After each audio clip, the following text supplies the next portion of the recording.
Following is a production of DallasCowboys.com and the Dallas Cowboys Football Club. How about them Cowboys? Go Cowboys! This is Mick Shots. Streaming live on DallasCowboys.com and the official Dallas Cowboys app. Now, here are Bill Jones, Everson Walls, and Mickey Spagnola.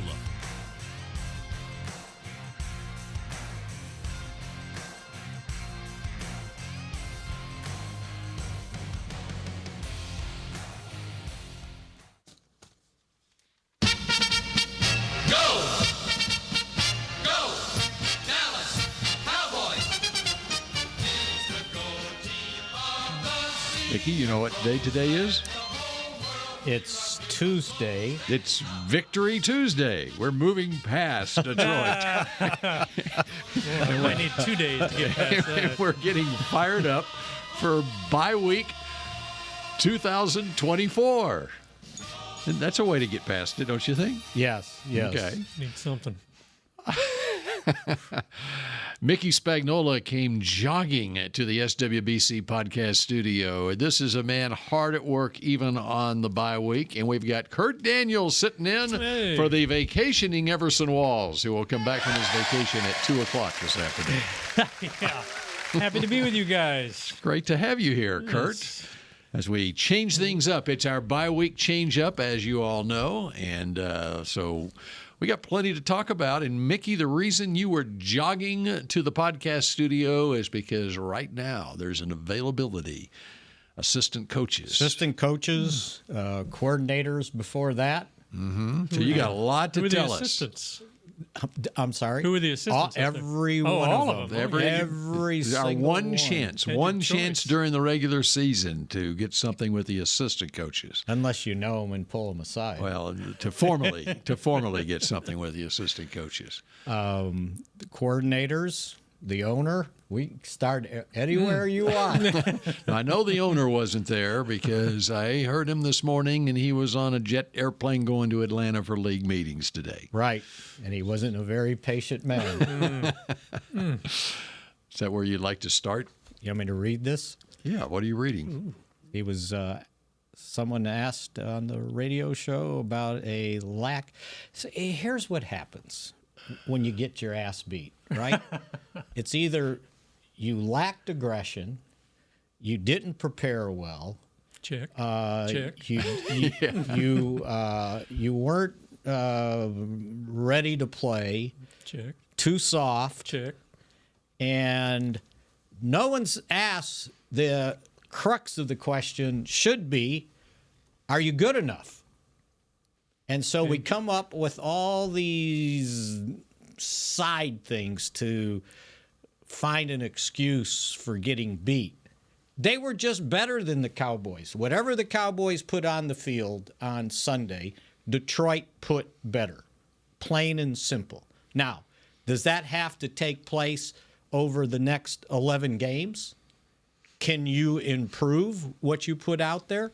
And I think that was the message that Jerry continued to try to say after the game and during his radio segment today on 105.3 The Fan.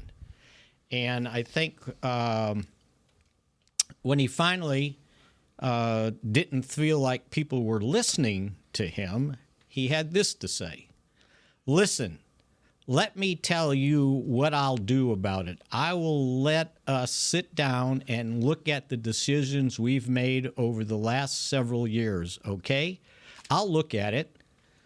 Now, if you think I'm interested on a damn phone call with you over the radio and sitting here and throwing all the good out with the dishwasher, you've got to be smoking something over this morning. I'm not, and I really don't. I don't even want our listeners to listen to me talk about it. This is not your job. Your job isn't to let me go over the reasons that I did something, and I'm sorry that I did it. That's not your job. That's not your job, or I'll get somebody else to ask the questions, men. No, I'm not kidding. So that kind of set the tone for 23 minutes of a rather entertaining radio segment. It's 23 minutes long. Huh? 23 minutes, because I had it recorded and I listened to it and I saw the end and it was at 23 something. So it sounds like you kind of think he has a point there. That well, I think I just think that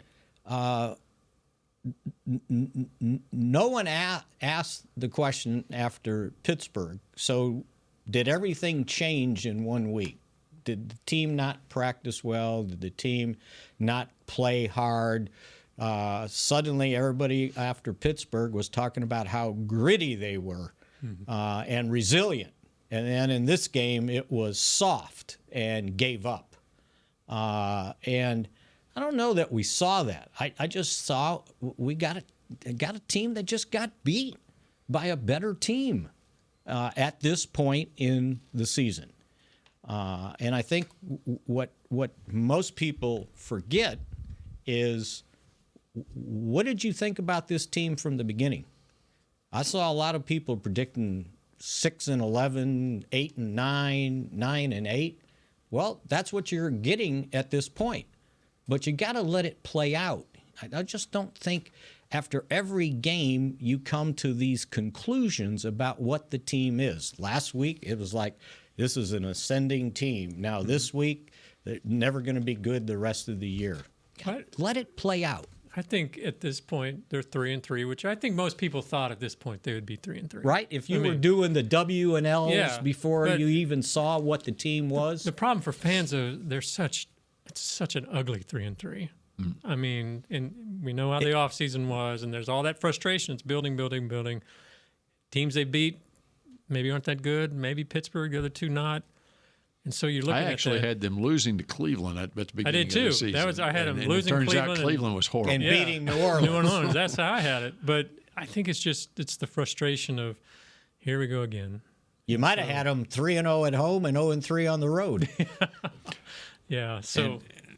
Yeah. No, I didn't have it that way. No, I knew Baltimore and Detroit were going to be, as they say, loaded for bear. Right.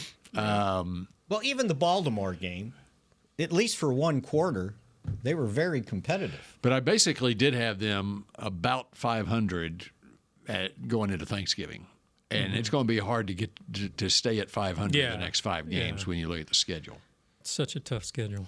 And you knew that going in. Right? And that's what I'm saying. Going in, I was like, okay, because you look at this stretch of games that they're in right now, which started with at Pittsburgh and then Detroit and then at San Francisco, at Atlanta, Philadelphia, Houston, and now you enter Washington into the equation too. I mean, 4 of the next 5 opponents are first-place teams, and you just played a second-place team that would be first place in any other division if not for the Vikings. But again, that's the frustration, because you're coming off 3 12-5 seasons. You knew that this team probably wasn't going to be. They did, if you're not getting better, you're getting worse, and they knew they weren't going to be as good as Detroit. They knew they weren't good as the 49ers. And they did nothing. And I thought that the first half of the season, the only way that they could be better or as good as they were at the end of last year is if they didn't have injuries the first half of the season. And they had injuries, okay? And so now, and we just taped the Mike McCarthy show, and then one thing that McCarthy talked about yesterday is that they are going to be better for this, the young players that are getting experience now, on down the road, big picture. Well, they're getting their experience, and we're going to find out in this stretch and then the second half of the season just how good these players are. That they knew they would need to count on at some point this season because of their salary cap issues. They were going to have to rely on young players, and now we see what these young players can do. And they're going through growing pains right now. Yeah, and if you just look at, I bet they didn't envision in Game 6 you're going to have T.J. Bass is not a rookie, but his experience is a rookie. And he was an undrafted guy. And he undrafted, playing next to your rookie center. Yeah. That's you're asking a lot to get through. You got through the Pittsburgh game. Now everybody sees on tape what it looks like. And now they're preparing to go, oh, well, look at this, right? Oh, your Pro Bowl left guard's not playing tackle, and he hadn't done that since his rookie year. Well, let's analyze this now on how to attack him. And all of a sudden, they got a book on you. And then attacking the unit as a whole when, as we saw with the Lions game and games prior to that, it's sort of giving the Cowboys offense a piece of Mike Zimmer's defensive strategy, which is a lot of times a bare front where they've got to sort out, okay, who's coming, who's dropping, and who you're blocking. And the other thing we take for granted, there was a reason why Zach Martin didn't just have a veteran rest day on Wednesday. He rested Wednesday, he rested Thursday, he rested Friday. I don't know what he did on Saturday, but he had a back issue going into it wasn't a rest day, it was a back. Right, exactly. And so typically, in my experience, no matter the sport, when players don't play to the level that we're accustomed to seeing them play, there's usually something physical going on with a player. I'm not saying that's necessarily the case with Zach, but he did show up on the injury report with a back issue. And then on top of all that, no excuses, but you had to face Aiden Hutchinson, right? Right. It wasn't like just some dude out there at left defensive end.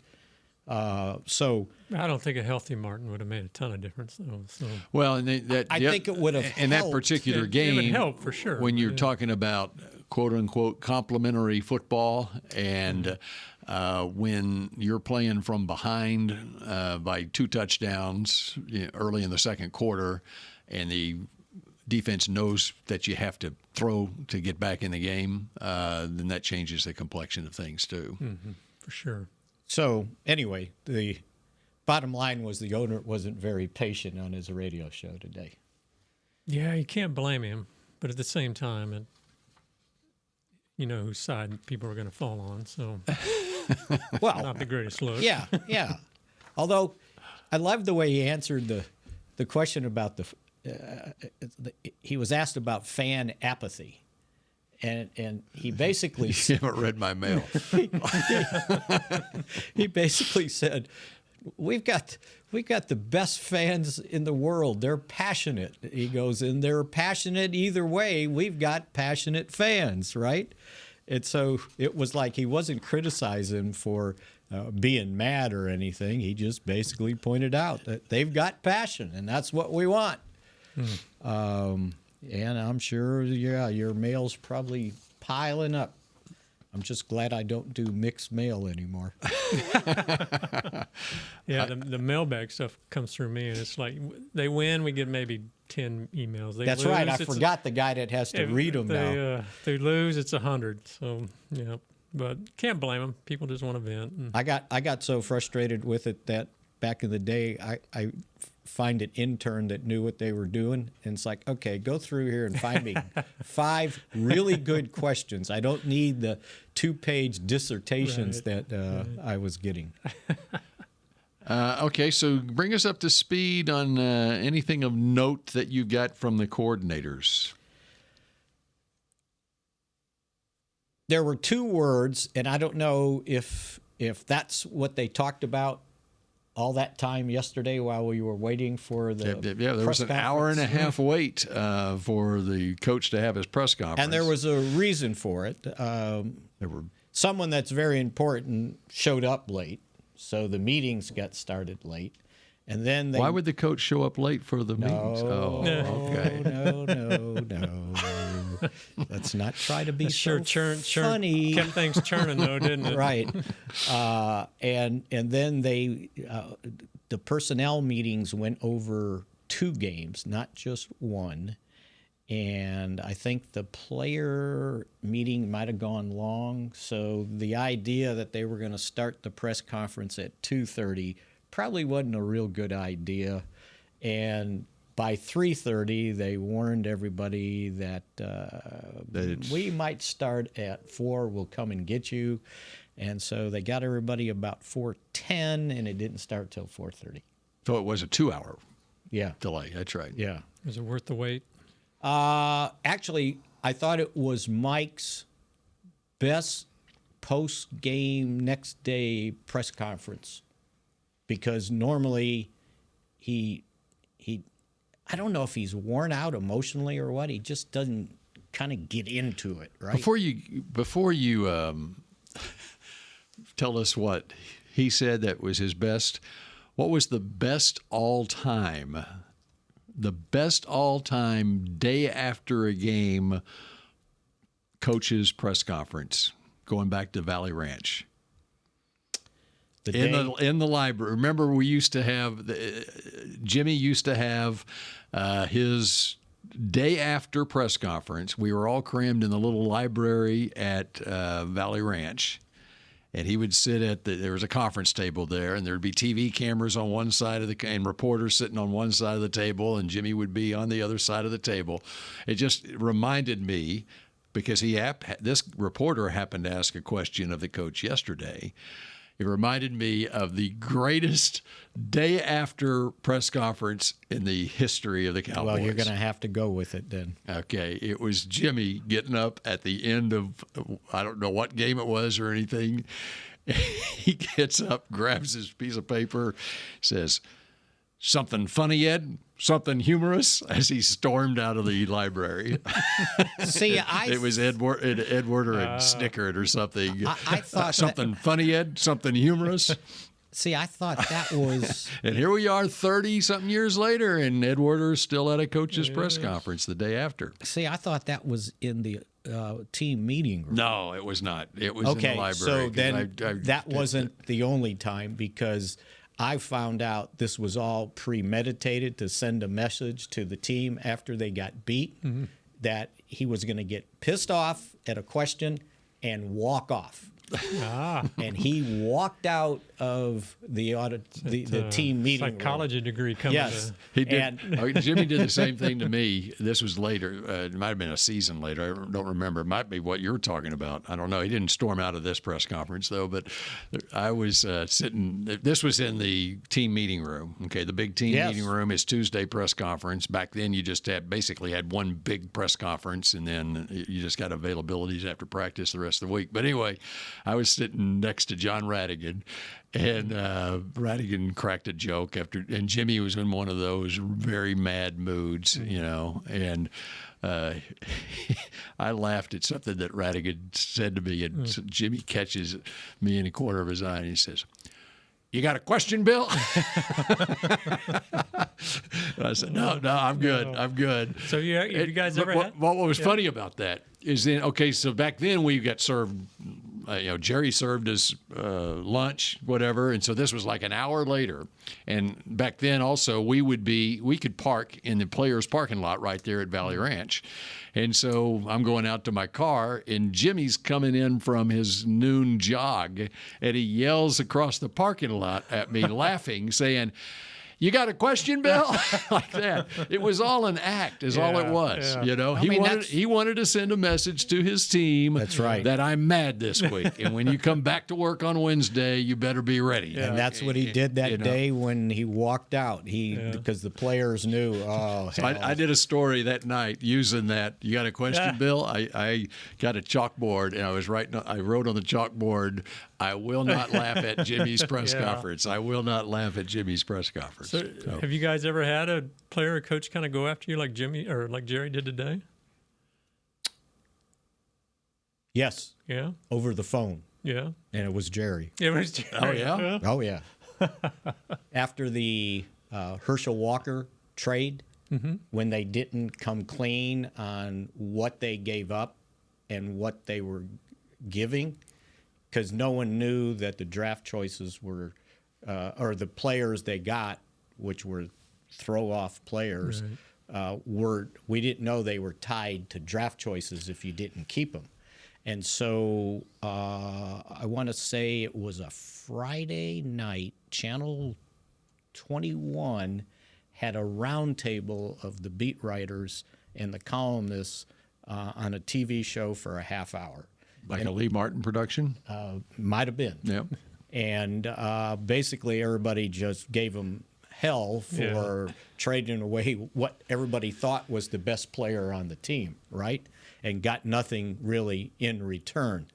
Well, Norm Hitchcock, on like Friday afternoon, maybe Saturday morning, no, it was beforehand, reported, and I'm using quote marks, okay, on reported, that Steve Walsh was tied to the trade, that after the season, they're also sending Steve Walsh to Minnesota. Well, we found out that was not accurate. Yeah. It just wasn't right. And so Saturday morning, I get a call from the newspaper, and they go, we need to get Jerry on this Steve Walsh thing. I said, we already found out it's false. It's not. We don't care that you found out it's false.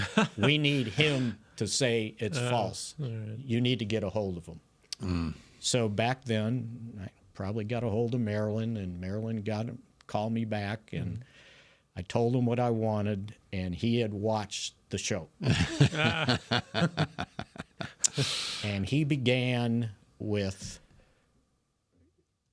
and he just unloaded, right? Oh, yeah. And you name the word or the combination word that he used, and he just went off on me, just going on and on and on and on, and I'm sitting there taking it. He finally stopped, and I said, so do you want to make a comment?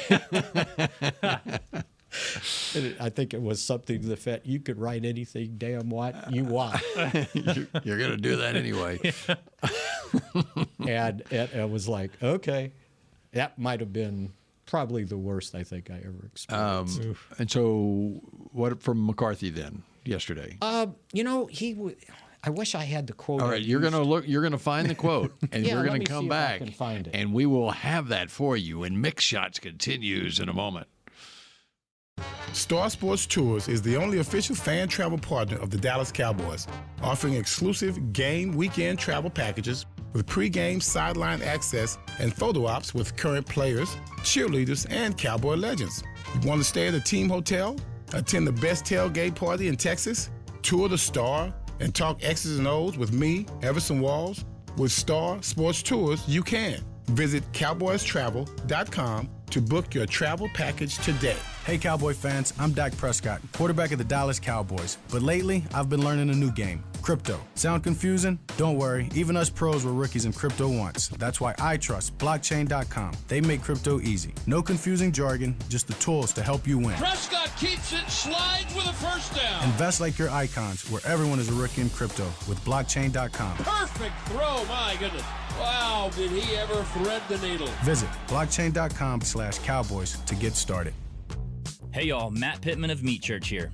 With football season kicking off, I'm already gearing up to bring the smoker back to AT&T Stadium for some epic tailgates. But with that Texas heat, it's crucial to keep my beer hand cramping cold. That's where Yeti's insulated Colster can cooler comes in clutch. This year, you can even get them with the iconic star engraved on the side. Licensed Yeti Cowboys gear is now available at Stadium Pro Shops, concessions, and on Yeti.com. Check it out today. Yeti, official cooler and drinkware of the Dallas Cowboys. Miller Lite is brewed with great taste and only great taste. The Miller Brewing Company would like to issue a correction. Miller Lite is brewed to be less filling. What are you doing here? Miller Lite tastes great. Look, I'm just reading the script. It says less filling. That's not what my script says. Well, mine says... We'd like to apologize for the previous announcers. Miller Lite is in fact less filling and tastes great.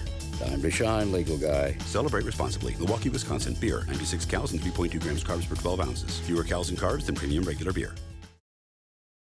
Back to Mick Shots. Stay connected with the Dallas Cowboys on your connected TV. Catch up on all Cowboys content like a player's interviews, weekly TV shows, podcasts, docu-series like Deep Blue, and much more. Download the Cowboys Now app on Amazon Fire, Roku, or Apple TV.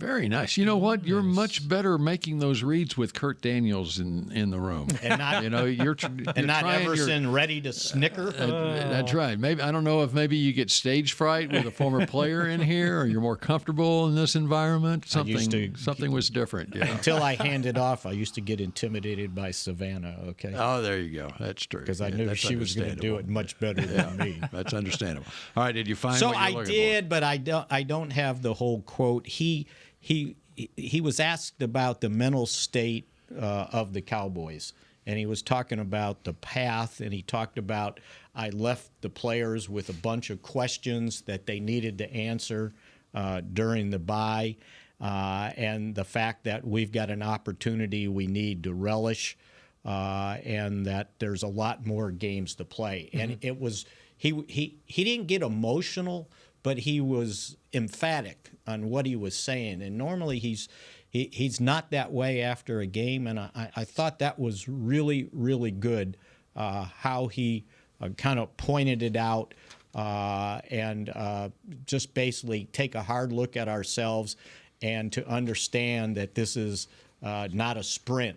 There's a lot more games to play. So who do you think they need to turn things around, obviously. Does this fall more on the coaching staff to kind of provide the leadership and scheming or whatever you say?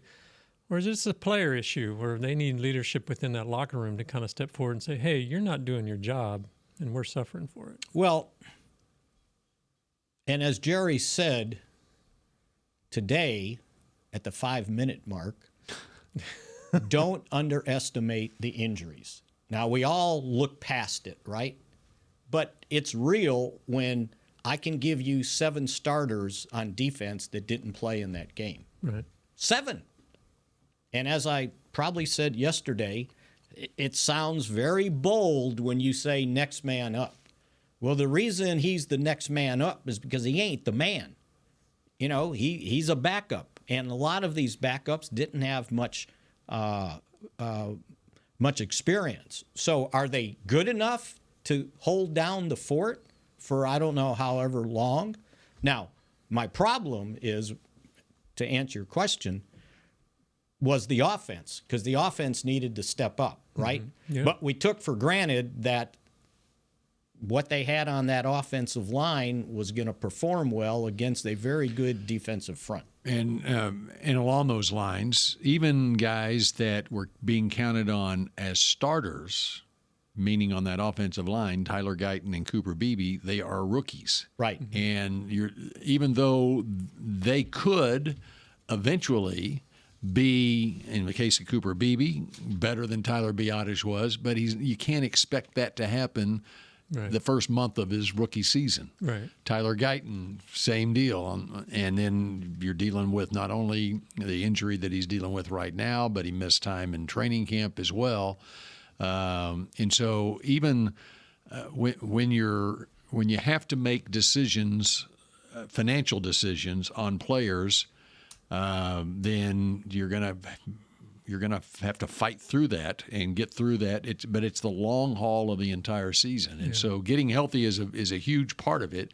But also, the reason that I have some confidence that they're going to stay, even with the schedule, the daunting schedule ahead, the next 5 weeks, that they're going to figure out a way to do it because of the leadership on this team. And I'm talking the players on this team, and the coaches too. I mean, it's a veteran coaching staff. They've been down this road. They're not going to make rash decisions on things, and they have fixes on what schematically what other teams are doing to them right now that should work. It worked last year coming out of the bye, and the offense was very productive the last half of the season, and there's no reason to think it won't happen again. But with guys like Dak, Zach Martin, leaders on offense, you got Eric Kendricks on defense, and even DeMarcus Lawrence in his. Oh, but he didn't play. Yeah. And there are other leaders too on that defense. I think that they'll keep the house from burning down. So, is there anything? Detroit's a bad example because they're such a good team, but coming up something like Atlanta or some of these other teams. And the other thing with Detroit is things are going great for Detroit right now. They're all rolling. Check next week. Right. And now Hutchinson's out, and things are going to happen to them. Are they going to be the same team 2 months from now that they are right now? And they lost Pecco, too. Yeah. But what can they do? I mean, the guys are who they are. Like you said, they're the backups. Right. They're not the guy.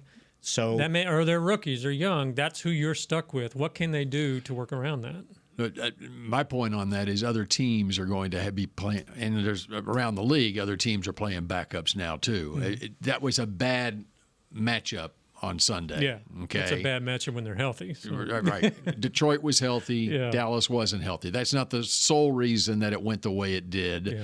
But they're on a roll right now. As McCarthy was talking about, they're playing faster right now than what the Cowboys are. Mm-hmm. It's a long season. They've got 11 games left. And you have to be playing your best at the end of the season, but you also have to be in the hunt in December in order for it to matter. And so it's a process of getting to that point of the season. So I asked Mike Solari. We got a chance, you guys pointed out, talk to the assistant coaches, and I said, so what's the difficulty of, in that particular game, when you're trying to bring around two rookies on the offensive line? What are they up against? And especially when you had Bass and Cooper Beebe playing next to each other. And he says, it's all about experience. They've got to get – it doesn't matter what your talent is. You've got to get experience. You've got to understand the speed of the game, number one. But number two, now, he said, with all these teams doing pre-snap movement, you've got to know what that means and what you have to do to adjust. And he said in college, they're probably not getting a whole lot of that. Plus – in college, they're not run blocking. They're just dropping back and pass blocking normally. So, again, you were asking the two words, I mean, it must have been passed around in the personnel meeting. It was fundamentals, fundamentals, fundamentals, details, details, details. That every one of them used that as what they got to get better at. No one ever says, well, you know what, my group's just not very good. Yeah. You know, and I don't think that's the point. I think the experience part is really bogging this team down. And to emphasize what you said about the point of injuries, what happened the previous week against Pittsburgh? They had offensive line injuries, if I remember correctly.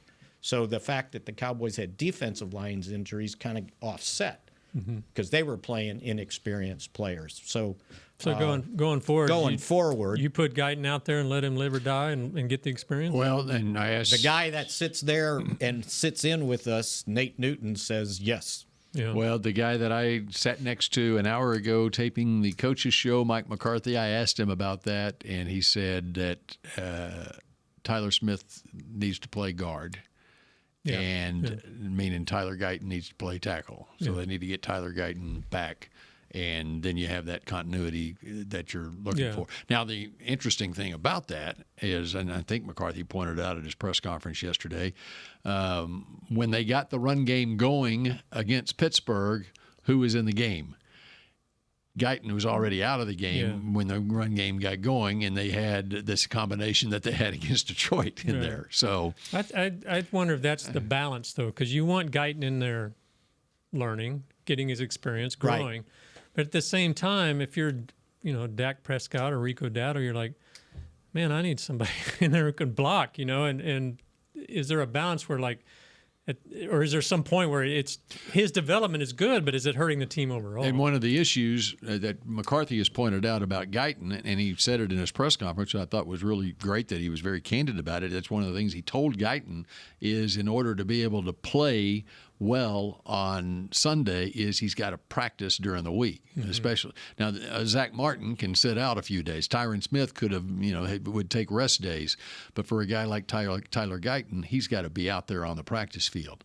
And that's one of the I don't think he took all the reps at all last week in practice, and probably was a factor also on him not getting on the field on Sunday. So they asked Jerry that question about Guyton, and he said He just wasn't ready to go. Okay. So even though you're fully out there going Yeah. through practice doesn't mean you're healthy enough to do.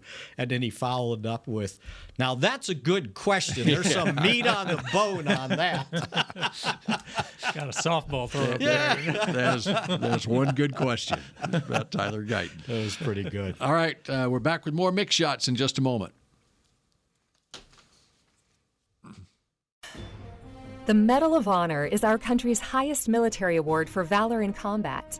More than 40 million individuals have served in the armed forces since the Civil War. Fewer than 4,000 have received the Medal of Honor. The National Medal of Honor Museum will be a place to preserve these legacies and inspire America. It's being built right next door to the Dallas Cowboys in Texas. Help us honor our country's greatest heroes. Learn more and get involved at mohmuseum.org. Hey y'all, Matt Pittman of Meat Church here. With football season kicking off, I'm already gearing up to bring the smoker back to AT&T Stadium for some epic tailgates. But with that Texas heat, it's crucial to keep my beer hand cramping cold. That's where Yeti's insulated Colster can cooler comes in clutch. This year, you can even get them with the iconic star engraved on the side. Licensed Yeti Cowboys gear is now available at Stadium Pro Shops, concessions, and on Yeti.com.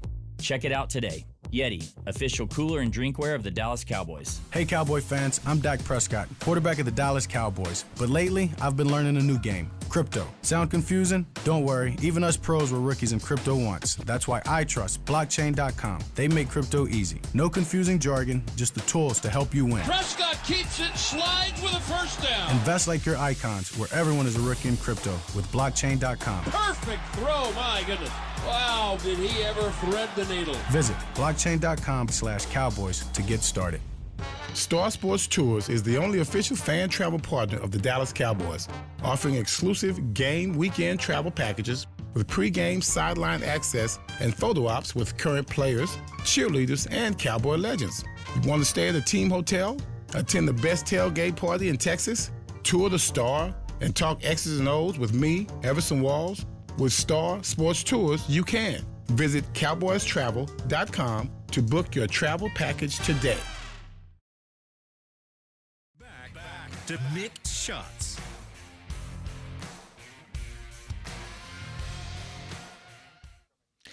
The most action-packed motorsports experience in the world returns to Arlington. Head to AT&T Stadium on Saturday, October 26th for Monster Jam and watch our 4 Marvel Monster Jam trucks. That's hard. Now look and watch 4 Marvel Monster Jam trucks make their Arlington debut. Tickets are on sale now at SeatGeek.com, the official ticketing partner of AT&T Stadium. They made me stop doing them because I was flubbing them up so much, so I shouldn't talk, but... That's a hard... Let's see what that said. That was Where just is that hard, again? That's down here somewhere. Monster Jam. Monster Jam. Okay. Monsters. I don't even see where it is. You missed. Watch 4 Marvel Monster Jam trucks make their Arlington debut. 4 Monster Jam trucks. Okay. All right. Very good. All right. What else is on your mind, Kurt, as you assess where this team is right now? You know, I think it's what we're hearing from the fans, what we heard from on the fan earlier today. It's just like, I don't think anybody believes that this is a team that's going to make a Super Bowl run. But I think we're all agreeing that the playoffs are still in reach, right? I wonder what they were saying about the Cowboys, and I agree with what you're saying. Yeah. After that Monday Night Football game in 1970. The last time the Cowboys lost, by 38 points at home was November 16th, 1970. Dandy Don Meredith was in the Monday Night Football booth with Howard Cosell. Yep. I was at the game. Oh, you were? It was a 38-0 shellacking by the St. Louis Cardinals. Yeah. And in the fourth quarter of that game, they turned the TV lights on in the Monday Night Football booth, and the crowd started chanting, "We want Dandy. We want Dandy." Yeah. Well, you know what happened after that? 1970, they went on a run and made it all the way to the Super Bowl. Yeah, that's true. That's true. And if not for a bad officials call on a fumble. Fumble. That Dave Manders recovered. Cowboys would have won their first Super Bowl, too. If only we Not had saying Bob that, Lilly. I don't think this is the 1970 Dallas Cowboys, but they did lose by 38 at home in a Super Bowl season in 1970. So hang your hat on that. I like the way you're thinking. Yeah. There's always hope. Jerry would love that story, right? Yeah, right? He would repeat it, too. Oh, I don't know. But do you think, to get kind of more into the football stuff, are you worried about Dak at all and what he's doing? I'm worried about the offensive line. Okay. It all's around that. I think that's what concerns me more than anything. And when you look at, and you could see it in that game where there's a reason Dak was dancing in the pocket. As soon as he got the ball, it seemed like his feet were moving like you don't normally see, and throwing off his back foot, things like that. And it was because there was a lot going on at his feet. That's true. And quarterbacks don't like people nipping at their feet. Mm-hmm. And that's, I think, what got into him on that second possession on the interception in the end zone. And he took blame for it, that he should have held the cornerback in the flat with Tolbert. As we talked about yesterday, throw it to Tolbert. Right, or throw it to him. But he was starting to get pressure right up in his face, and I think it also goes back. Process it. It goes back to a mindset that this other team is going to score on every possession, so we got to score touchdowns when we get down here, and it makes you do more than what you normally would do. They asked Tolzien that very question. Like, when you get in a game, do you sit there and look, okay, the other team's scoring, we're not, and I got to try this, because if I don't, if it's like third and whatever, if we don't convert here, they're going to score another touchdown. And he said people don't have context of what that situation is. Like, you're not figuring in what he's thinking. Tony Romo told me that. He goes, if we're getting beat and I got a 3rd and 10 or 3rd and 12, I'm not checking down. I'm trying to thread the needle to get the first down because we got to go. Mm-hmm. And I think sometimes the quarterback has to be careful with that, because I think he did that on that play when he saw CeeDee Lamb breaking open, and it's like, okay, I got to hit him. And he didn't consider that he didn't hold the DB over there long enough to stay open, and that guy jumped the route.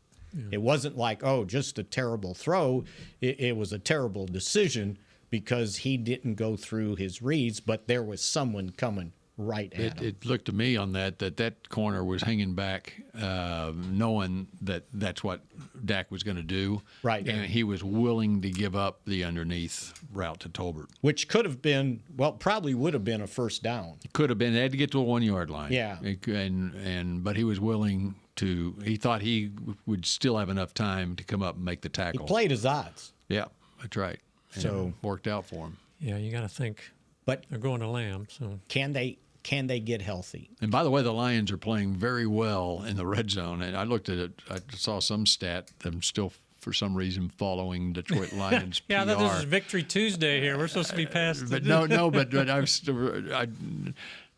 after that game, I needed to go ahead and unfollow Detroit Lions PR to hear all the glowing stats from that game. But this morning, they tweeted out something about their red zone defense and throws to the end zone this year. I can probably find it here. They've got 5 end zone interceptions this year. Wow. That's pretty nice. Yeah. Well, that was number 4 because they had another one later in the game. Yeah.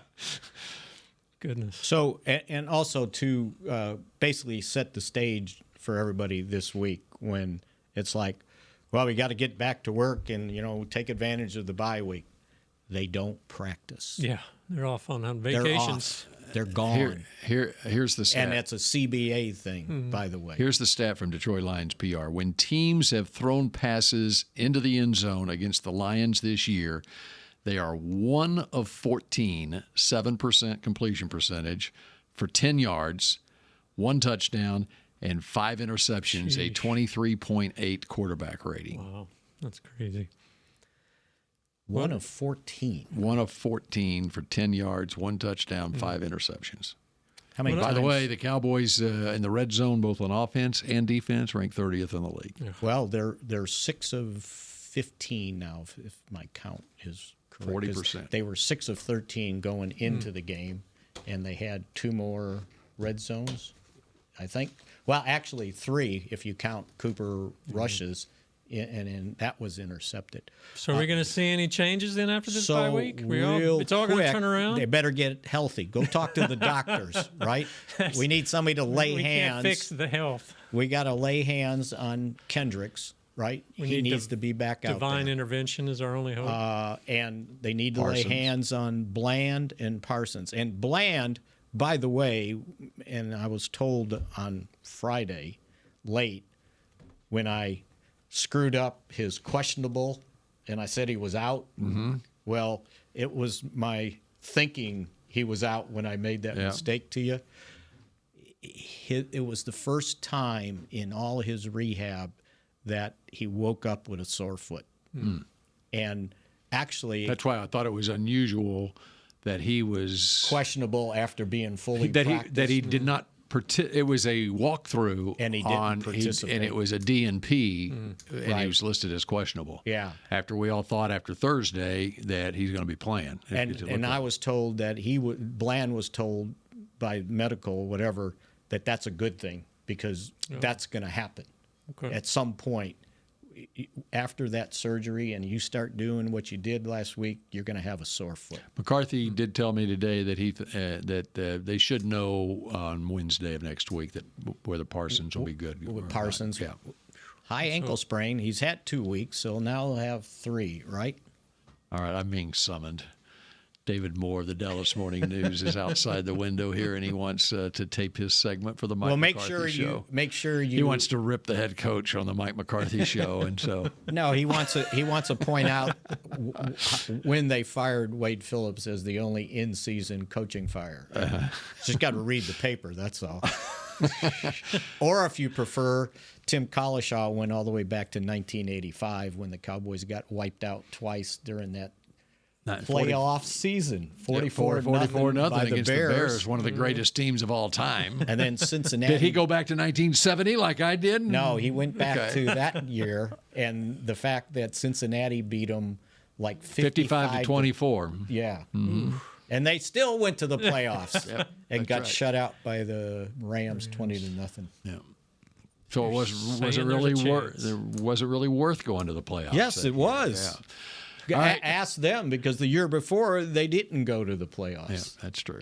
Snapping the string. And that was when I first arrived. The kiss of death. Oh, There you it's your go. fault. Yep. All right. That does it for a special edition of Mick Shots starring Kurt Daniels. Well, I don't know about that. Thanks for letting me join in. And how about we do it again tomorrow at noon? We'll be here. I will be out. I Oh, that's apologize. right. That's right. Sorry. You're We'll out. be here. So you need to play the role of Everson Walls. His sig out, his signature out here is "Go Cowboys." When Oh. I say we'll see you tomorrow at noon, you say "Go Cowboys." So Okay. we'll see you tomorrow at noon. Go Cowboys! This has been a production of DallasCowboys.com and the Dallas Cowboys Football Club. How about this, Cowboys?